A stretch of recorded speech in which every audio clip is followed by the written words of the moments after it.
I hope everyone is having a really good day. I want to share a very powerful prophetic word today, and the way I received it was unique. I've never had an experience like this before.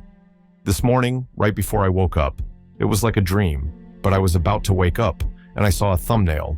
Not a regular thumbnail, but a YouTube-like thumbnail. In the top left-hand corner, in smaller letters, it said prophetic word, and in big letters it said prepare. That was it. If you're watching this on YouTube, the thumbnail on this video looks exactly like what I saw before I woke up. When I woke up, I felt the Lord say, "Get up and pray." It was about an hour before my alarm was supposed to go off, so I got up and started praying. The Holy Spirit began speaking to me about what the people of God need to prepare for. Now, before we really dive into this, understand that there are a lot of things going on. Yes, there's an election coming up in about a month, but it's not just about that. There are a lot of things happening in the economy and in the nation. The economy is up and down, the markets are fluctuating, and there's a lot to be aware of. This is a word that we really need to be prepared for. About 3 months ago, God gave me a word about discernment, saying that discernment needs to be key moving forward. You have to have discernment at a very high level, and it's not hard to do if you are accustomed to moving with the Holy Spirit. Making the right decisions with the Holy Spirit will be very simple for you.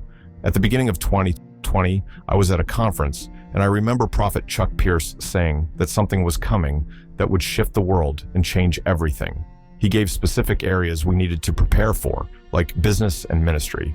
A few weeks after that, we all saw what happened in early 2020. I also remember Joshua Giles and Tomi Arayomi speaking in 2019 and early 2020 about what was coming. When you listen to prophetic voices, you can be prepared. I'm telling you, I saw this thumbnail saying, "Be prepared," because there are things coming in the next 12 to 15 months that will shake people to their core.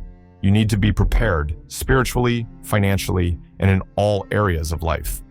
Geographically, where you live matters, and you need to listen to the Holy Spirit. I remember early in 2020, I was at a store, and the Lord told me to stock up. I didn't know why, but I did it. A few weeks later, there were food shortages, but we were not in lack because I heard from the Lord. I believe that in the coming months, we may experience power outages, food shortages, and economic shaking. Now, this isn't a fear word. I'm just telling you that you need to be prepared. I've seen this before, like when the Lord told me to hold off on investing for a while, and then when the market dropped, He told me to invest. These are the types of things we need to be listening for. Recently, my wife and I were at a store, and she felt led to buy extra cases of water.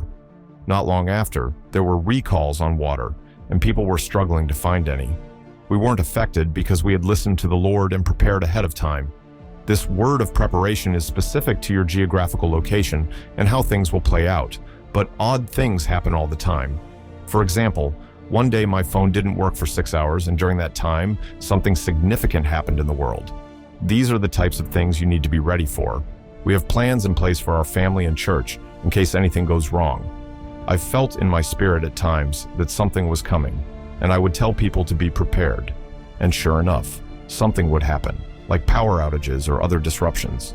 You need to be in tune with the Holy Spirit so you won't be caught off guard. Once, the Lord told me to hold back some extra cash after depositing a check, and sure enough, the banking system went down for a few days. We had cash on hand to get gas and groceries, while others were caught off guard. Don't ignore the promptings of the Holy Spirit. I know people who still use wood-burning stoves, and they've been led to cut extra wood. Later, they were able to help others who were in desperate need. This is what being prepared looks like. Yes, I'm always positive and upbeat, but I'm also a man of discernment, and I can see that there are a lot of pressures in the world right now. It's important to understand that not everyone in power has your best interests at heart, and there are odd things going on behind the scenes. You need to be a resource for others during this time. Be prepared. I've been talking to people who feel led to stock up on food or other supplies, and they're going to be in a position to help others when the time comes. My wife and I recently ordered more chairs and Bibles for our church because we know people are going to come, and we want to be ready for them. Prepare yourself spiritually and practically. Keep cash on hand, stock your pantry, and make sure you have water. Be ready for whatever comes. Most importantly, be full of the Holy Spirit, because people are going to have questions, especially those who haven't been taught the word properly. You need to be ready to help them. Church isn't just a social gathering. It's about to become a place where we serve the needs of people like never before. I hope this word helps you. I love you all, and I pray you stay blessed. Be prepared in this season for whatever is coming.